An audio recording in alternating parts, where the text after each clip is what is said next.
तो लोग मजलिस इत्तेहादुल मुस्लिमीन और मुझ पर इल्जाम लगाते हैं कि ओवैसी हमेशा भाषण में सिर्फ मजहब की बात करता है। मैं कभी भी अपने भाषण में खाली यही नहीं बात करता हूँ, मैं हर चीज पे बात करता हूँ, मगर मीडिया को जो मसाला मिलता है वो मसाला उठा लेते हैं, तो मैं क्या करूँ उसमें। अहमदाबाद में 118 पब्लिक हेल्थ केयर सेंटर हैं, आनंद जिले में 2 डिस्ट्रिक्ट अस्पताल हैं और कच्छ में खाली 77 पब्लिक हेल्थ केयर सेंटर हैं। प्रधानमंत्री, ये कच्छ से नाइंसाफी क्यों भाजपा की सरकार कर रही है।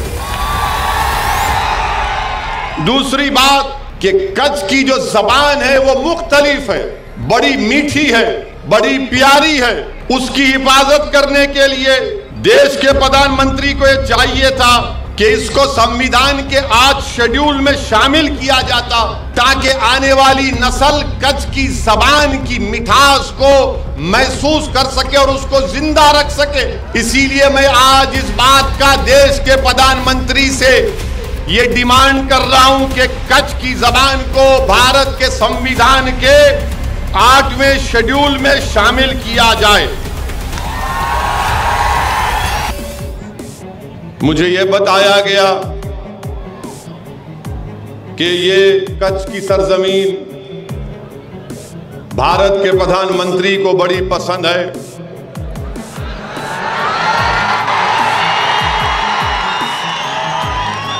आप लोगों का इस तरह का रिएक्शन देखकर मुझे समझ में आ गया आप क्या कहना चाहते हैं। देश के प्रधानमंत्री को ये सरजमीन बड़ी पसंद है और ये मीडिया के लोगों ने मुझे बताया, क्योंकि मेरी हर तकरीर के बाद मीडिया के लोग बोलते ओवैसी भड़काऊ भाषण दिया। तो मीडिया के लोगों ने मुझसे कहा कि भारत के प्रधानमंत्री बहैसियत प्रधानमंत्री और बहैसियत गुजरात के मुख्यमंत्री भुज और कच्छ को 92 मरतबा यहां पर आए, 92 मरतबा यहां पर आए और यहां पर प्रधानमंत्री ने रण उत्सव भी शुरू किया। हम प्रधानमंत्री की इस मोहब्बत का शुक्रिया अदा करते हैं, मगर मैं प्रधानमंत्री से ये पूछना चाहूंगा कि जब इतने मर्तबा आप यहां पर आए और आपको इस जगह से इतनी मोहब्बत है, तो देश के प्रधानमंत्री ये एक तरफा मोहब्बत नहीं होनी चाहिए। आपकी भुज और कच्छ से एक तरफा मोहब्बत है, ये वन वे ट्रैफिक नहीं होनी चाहिए, 2 तरफा मोहब्बत होनी चाहिए आपको। और मैं ये इसलिए कह रहा हूं कि जब हम आज गोराबाली गए तो वहां पर मुझे ये बताया गया कि कच्छ के जो बन्नी का इलाका है, जो हमारे मवेशी पालने का इलाका है, एशिया का सबसे बड़ा ग्रासलैंड एरिया है और गुजरात का सबसे बड़ा डेयरी सेक्टर है और इस बन्नी इलाके में 19 ग्राम पंचायती हैं और करीब 55 गांव पर मुश्तमिल है। और यहां पर क्योंकि ज्यादा बड़ी तादाद अल्पसंख्यक समाज के मुसलमानों की है और वो मवेशी हैं, गाय बैल और भैंस को चराकर अपनी जिंदगी गुजारते हैं। देश के प्रधानमंत्री को मैं बताना चाह रहा हूं कि ये एक तरफा मोहब्बत कैसी आपकी है। देख लीजिए आप कि आपने डांग के इलाके में फॉरेस्ट एक्ट को हटा दिया, मगर यहां पर बन्नी के इलाके में यहां पर आज भी वो एक्ट का लुज़ुम है। यहां की ग्रासलैंड सबसे बेहतरीन है मवेशियों के लिए। अगर डांग में आपने ऐसा काम किया तो फिर आपने सरजमीन पर क्यों नहीं किया प्रधानमंत्री।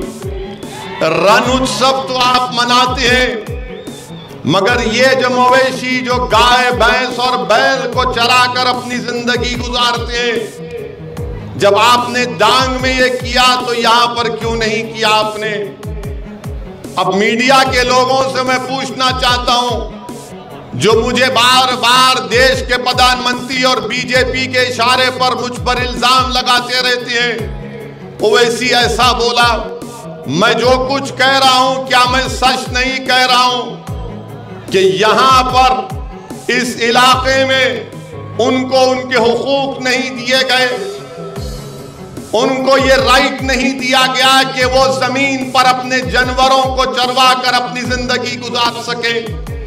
मैं बीजेपी से, भाजपा की हुकूमत से इस बात का मुतालबा और डिमांड करता हूं कि जिस तरह डांग में आपने ये किया, कच्छ के इस बन्नी के इलाके में भी इन तमाम मवेशियों को वही सहूलतें मिलनी चाहिए ताकि वो इज्जत के साथ अपनी जिंदगी को गुजार सके।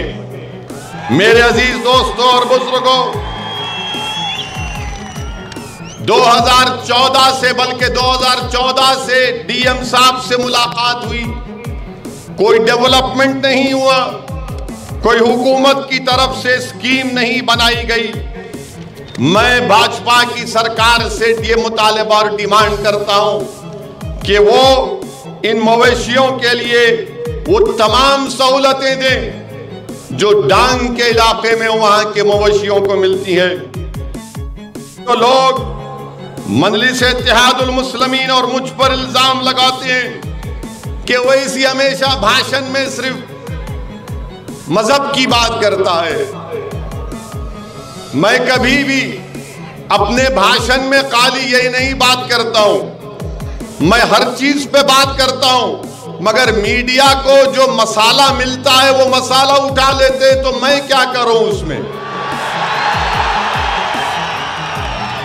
तो मेरी मीडिया से गुजारिश है कि ये भी मसाला दे रहा हूं, आपको पसंद आएगा, सुन लो जरा।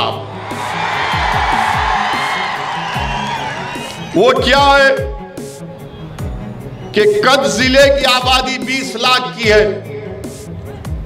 यहां पर कितने डिस्ट्रिक्ट हॉस्पिटल है? शकील समा, कितना डिस्ट्रिक्ट हॉस्पिटल है यहां पर? यहां पर अहमदाबाद में, आनंद में कितने पीएचसी हैं? एक भी जिला का अस्पताल नहीं है। शकील समा बता रहे थे कि वो था तो अदानी साहब को दे दिए। क्यों दिए वो देश के प्रधानमंत्री जानते, मैं नहीं जानता। अहमदाबाद में 118 पब्लिक हेल्थ केयर सेंटर हैं। आनंद जिले में 2 डिस्ट्रिक्ट अस्पताल हैं और कच्छ में खाली 77 पब्लिक हेल्थ केयर सेंटर है। प्रधानमंत्री, ये कच्छ से नाइंसाफी क्यों भाजपा की सरकार कर रही है?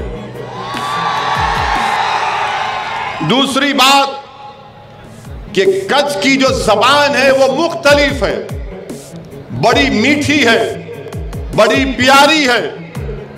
उसकी हिफाजत करने के लिए देश के प्रधानमंत्री को यह चाहिए था कि इसको संविधान के आज शेड्यूल में शामिल किया जाता ताकि आने वाली नस्ल कच्छ की जबान की मिठास को महसूस कर सके और उसको जिंदा रख सके। इसीलिए मैं आज इस बात का देश के प्रधानमंत्री से ये डिमांड कर रहा हूं कि कच्छ की जबान को भारत के संविधान के 8वें शेड्यूल में शामिल किया जाए। भारत के प्रधानमंत्री 92 टाइम्स कच्छ को आए।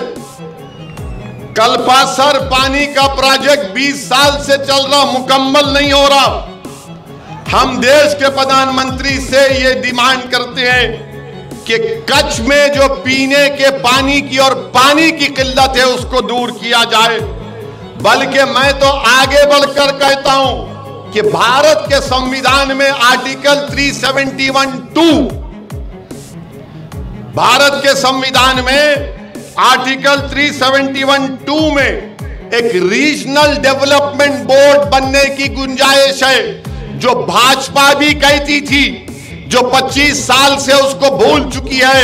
आज मैं याद दिला रहा हूं कि आर्टिकल 371(2) के तहत कच्छ और भुज के इलाके में एक रीजनल डेवलपमेंट बोर्ड बनना चाहिए, क्योंकि गुजरात का सबसे पिछड़ा इलाका अगर कोई है तो यही इलाका है। इस इलाके से इंसाफ उसी वक्त होगा जब आर्टिकल संविधान के 371(2) के तहत एक रीजनल बोर्ड बनेगा, तब जाकर इस इलाके के लोगों को नौकरी मिलेगी, स्कूल मिलेगा, मवेशियों को पानी मिलेगा, उनको उनका राइट मिलेगा। ये मजलिस इत्तेहादुल मुस्लिमीन भाजपा हुकूमत से और देश के प्रधानमंत्री से इस बात का डिमांड करती है। और दूसरी बात कि आप जानते हैं कि कच्छ में 40% महिलाएं इलिटरेट हैं। क्यों है? देश के प्रधानमंत्री तो 92 टाइम्स कच्छ को आए। क्या देश के प्रधानमंत्री को नहीं मालूम कि हमारे महिलाएं 40% इलिटरेट हैं? और अगर आप देख 30% इलिटरेट है। ये क्यों यहां पर 40% है? इसीलिए मैंने कहा था शुरुआत में कि नरेंद्र मोदी सिर्फ एक तरफा मोहब्बत चाहते हैं, अपनी तरफ से मोहब्बत नहीं करना चाहते। वो पूरे देश को बोलते हैं तुम सिर्फ मुझे चाहो, मुझसे मोहब्बत करो, मगर जब देश पूछता है जरा आप भी तो मोहब्बत दिखाओ, तो बोलते हैं मित्रों चाय पियो।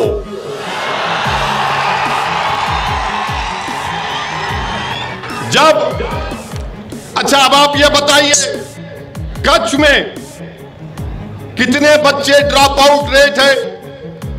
26% ड्रॉप आउट रेट है। अब ये भड़काऊ भाषण तो नहीं है मीडिया वालों, ये भड़काऊ भाषण नहीं है। 26% ड्रॉप आउट रेट है। इसमें सब है, हिंदू है, मुसलमान है, दलित है, बैकवर्ड क्लास है, सब इसमें शामिल है। 26% ड्रॉप आउट रेट है, यानी 4 बच्चों में से एक बच्चा सिर्फ सेकेंडरी एजुकेशन मुकम्मल करता है। इसका जिम्मेदार कौन है? क्या इसका जिम्मेदार ओवैसी है? इसके जिम्मेदार भाजपा की सरकार है। और वही साबरकांता में चले जाइए, सिर्फ 6% बच्चे ड्रॉप आउट रेट है, और कच्छ में 26% ड्रॉप आउट रेट है। अब आप बताइए भड़काऊ भाषण कौन दे रहा है? मेरे अजीज दोस्तों और बुजुर्गों, और फिर मैं ये भी बताना चाहूंगा कि जब नरेंद्र मोदी गुजरात के मुख्यमंत्री थे तो उन्होंने कच्छ के लिए उस वक्त की यूपीए सरकार से लड़कर एक स्पेशल इकोनॉमिक जोन यहां पर लिया था, ताकि यहां के हैंडीक्राफ्ट को, यहां के आर्टिजन्स को फायदा हो सके। बल्कि इलाका की निशानदेही कर दी गई थी मोती चिराल गांव में। अब प्रधानमंत्री बने तो एसीजेड गायब हो गया कच्छ का। क्यों प्रधानमंत्री? क्या ये वन वे लव नहीं है? मेरे अजीज दोस्तों और बुजुर्गों, फिर वहीं पर आप जानते हैं कि इस इलाके के जो ऊंट हैं, दुनिया के कोई ऊंट पानी में तैर नहीं सकते, कच्छ के ऊंट पानी में तैर सकते हैं। यह भी भड़काऊ भाषण तो नहीं है। सिर्फ यहां के ऊंट ही पानी में तैर सकते हैं। तो मैं आपसे कह रहा हूं, आप तमाम से गुजारिश कर रहा हूं, जब ऊंट पानी में तैर सकते हैं तो क्या कच्छ की सरजमीन पर मंजलिस को आप कामयाब नहीं करेंगे?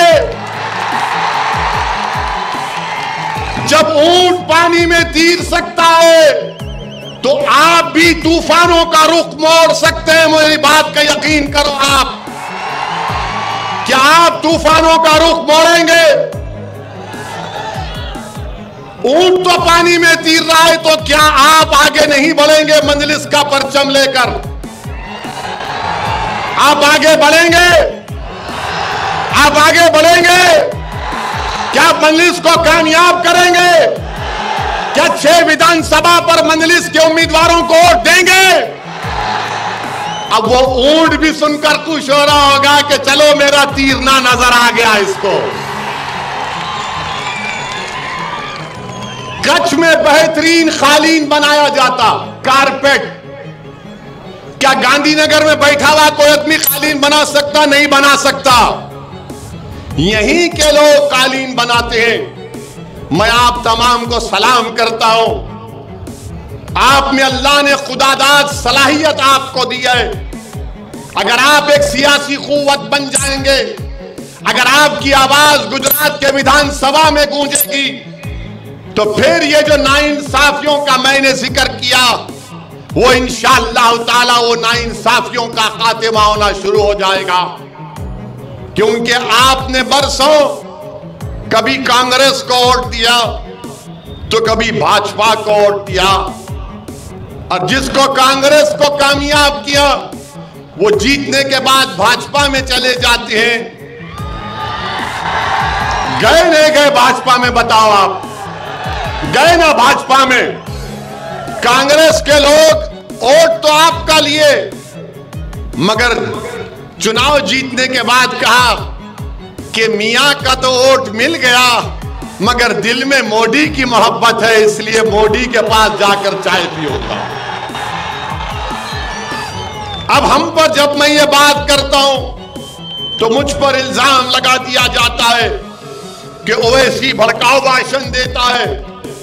मैं भड़काऊ भाषण नहीं देता। अगर सच्चाई को बयान करना, तुम्हारे पेट में दर्द महसूस होता है, तुमको सर में दर्द महसूस होता है, और मजलिस के बूझ में आने से तुम्हारी रातों की नींद जरा खराब हो जाती है, तो तैयार हो जाओ। अब तुमको नींद नहीं आएगी, गरीब आराम की नींद सोएगा अब इंशाअल्लाह ताला। जिन्होंने आपका हक आपसे छीन लिया, अब वो अपनी नींद से महरूम हो जाएंगे। आप आराम से बैठो, वैसी लड़ेगा आपके लिए इंशाअल्लाह ताला। साबिर काबुली वाला, शकील समा, इब्राहिम और ये जो नौजवान आज मजलिस में शामिल हुआ, ये आपके लिए आगे बढ़कर आपके हक के लिए लड़ेंगे इंशाअल्लाह ताला।